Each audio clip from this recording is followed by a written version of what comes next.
Shalom, perkenalkan kami dari kelompok 6 akan membahas materi bab 6. Bab 6. Menilai karya melalui kritik dan esai. Kritik dan esai adalah dua jenis tulisan yang hampir sama. Keduanya sama-sama mengungkapkan pendapat atau argumen. Namun penulis kritik dan esai haruslah melakukan analisis dan penilaian secara objektif terlebih dahulu agar dapat dipercaya. Selain artikel, resensi, dan ulasan, dalam kolom bebas atau kolom yang bisa diisi oleh penulis lepas, bukan redaksi, juga ada kritik dan esai. Kedua jenis teks ini sangat menarik untuk dipelajari karena dapat memberi wawasan sekaligus berpikir secara kritis dalam menilai karya orang lain. Yang dimaksud dengan kritik di dalam pelajaran ini adalah kritik yang didasarkan atas analisis yang mendalam. Karya yang dikritik biasanya berupa karya seni, baik karya, sastra, musik, lukis, atau buku, maupun film. Berbeda dengan kritik yang fokusnya adalah menilai karya, esai lebih mengarah pada cara pandang seseorang terhadap suatu objek atau peristiwa, tidak selalu terhadap karya. Pemahaman tentang kritik dan esai seringkali rancu karena keduanya merupakan teks yang harus berdasarkan pada suatu objek untuk dinilai. A. Membandingkan kritik sastra dan esai.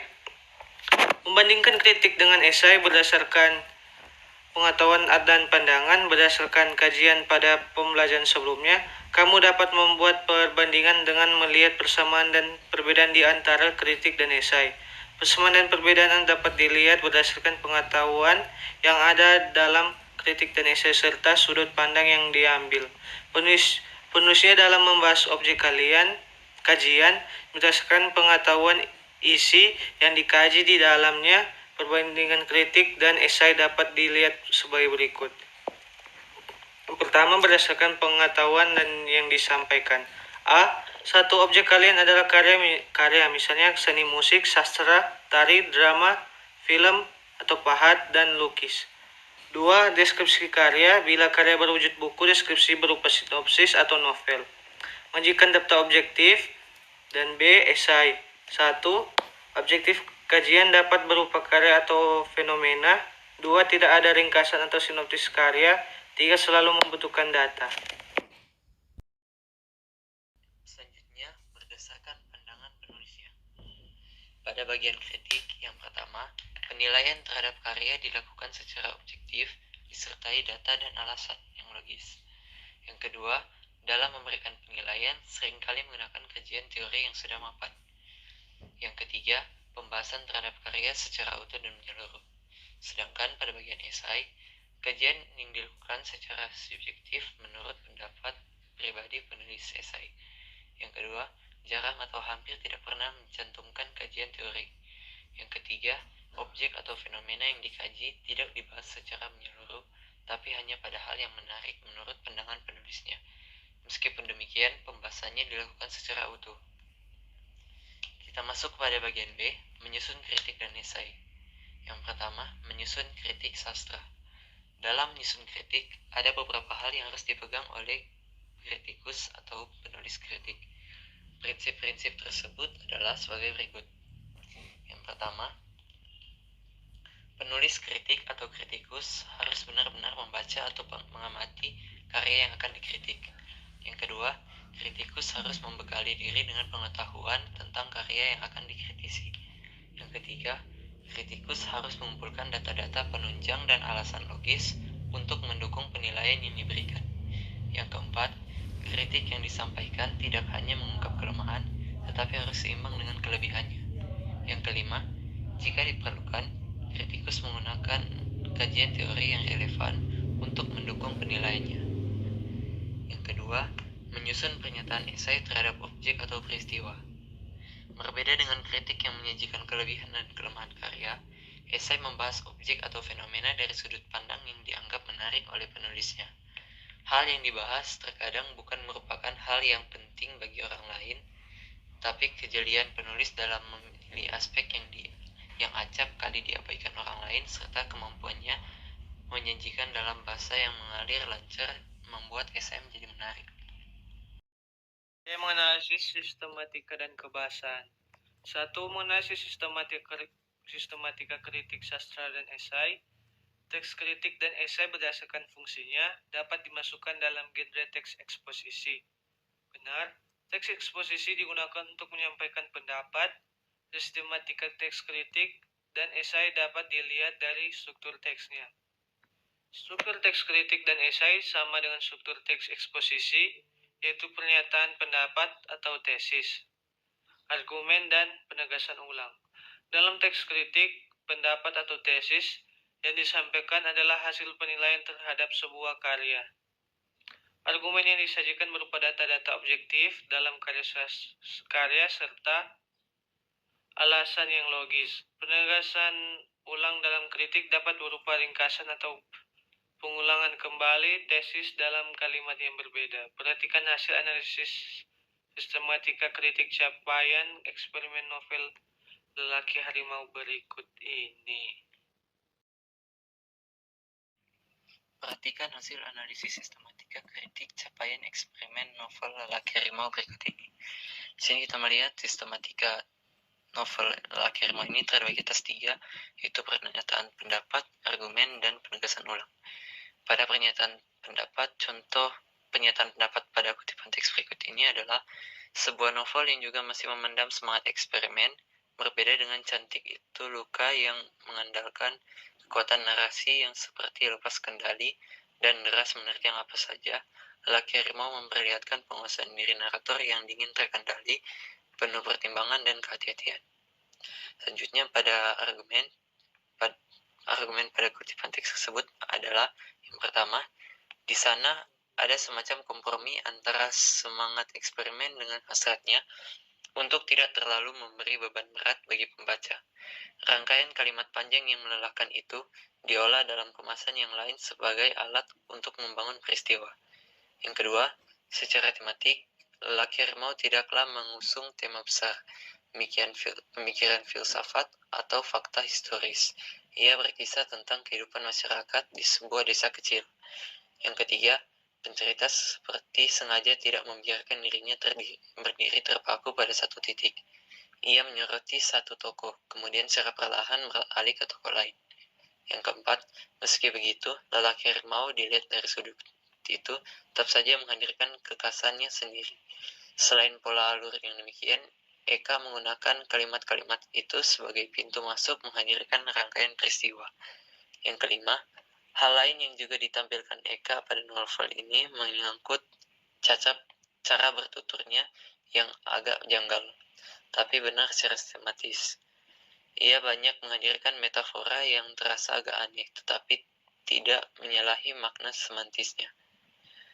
Yang ketiga yaitu penegasan ulang. Penegasan ulang pada kutipan teks tersebut adalah, dalam beberapa hal Lelaki Harimau harus diakui berhasil memperlihatkan sejumlah capaian. Ia menjelma tak sekedar mengandalkan imajinasi, tapi juga bertumpu lewat proses berpikir dan tindak eksploratif kalimat dengan berbagai kemungkinannya. Dalam teks esai, pendapat atau tesis yang disampaikan adalah pandangan penulis terhadap objek atau fenomena yang disorotinya. Argumen yang disajikan berupa alasan yang logis yang subjektif. Penegasan ulang dalam kritik dapat berupa ringkasan atau pengulangan kembali. 2. Menganalisis kebahasaan, kritik sastra dan esai. Sebagai teks eksposisi, teks kritik dan esai secara umum juga memiliki gaya kebahasaan yang hampir sama dengan teks eksposisi. Yang pertama, menggunakan pernyataan-pernyataan persuasif. Contoh, oleh karena itu, berhadapan dengan novel model ini, kita atau pembaca mesti memulainya tanpa prasangka dan menghindar dari jalan pikiran yang berpretensi pada sejumlah horizon harapan. Bukankah banyak pula novel kanon yang peristiwa-peristiwa awalnya dibangun melalui narasi yang lambat? B. Rangkaian kalimat panjang yang melelahkan itu diolah dalam kemasan yang lain sebagai alat untuk membangun peristiwa.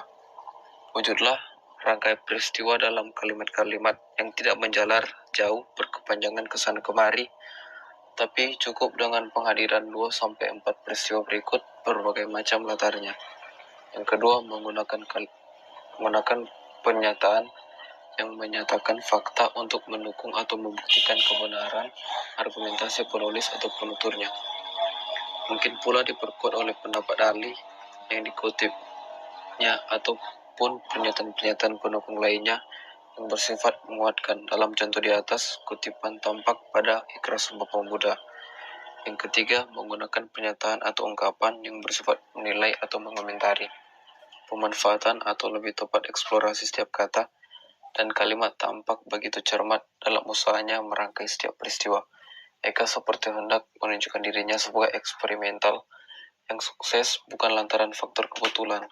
Ada kesungguhan yang luar biasa dalam menata setiap peristiwa dan kemudian mengelindangkannya menjadi struktur cerita. Di balik itu, tampak pula adanya semacam kekhawatiran untuk tidak melakukan kelalaian yang tidak perlu. Yang keempat, menggunakan istilah teknis berkaitan dengan topik yang dibahasnya. Topik contoh teks kritik adalah novel, dan istilah-istilah yang digunakan juga berkaitan dengan novel, misalnya narator, antologi, eksplorasi, eksperimen, mitos, biografi, dan alur. Topik pada teks esai adalah film, terutama film Batman. Istilah-istilah film yang digunakan antara lain originalitas, Trailer Nolan, Plan Theory, Remote Control, alegori, dan candid. Dengan menggunakan kamus besar bahasa Indonesia baik cetak maupun versi daring dan kamus istilah bidang film, carilah arti istilah-istilah tersebut.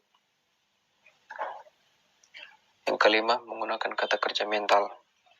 Hal ini terkait dengan karakteristik teks eksposisi yang bersifat argumentatif dan bertujuan mengemukakan sejumlah pendapat.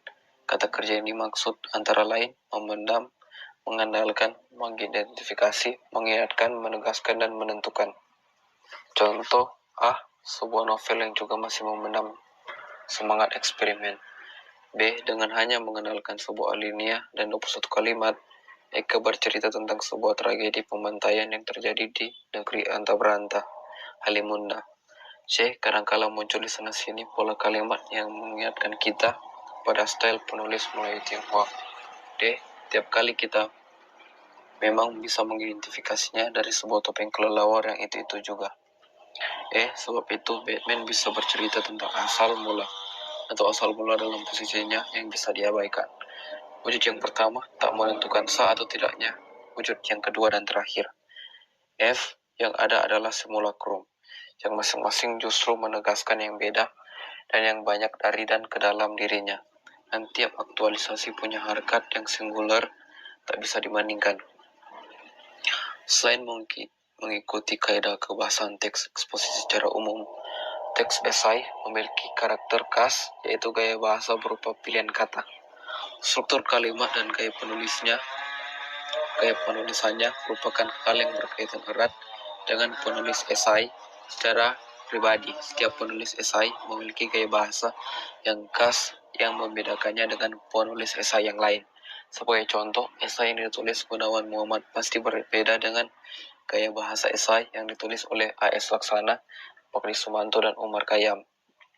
Bahkan bagi penikmat esai, ketika membaca satu paragraf teks esai tanpa nama penulisnya, ia akan dapat menebak siapa penulisnya.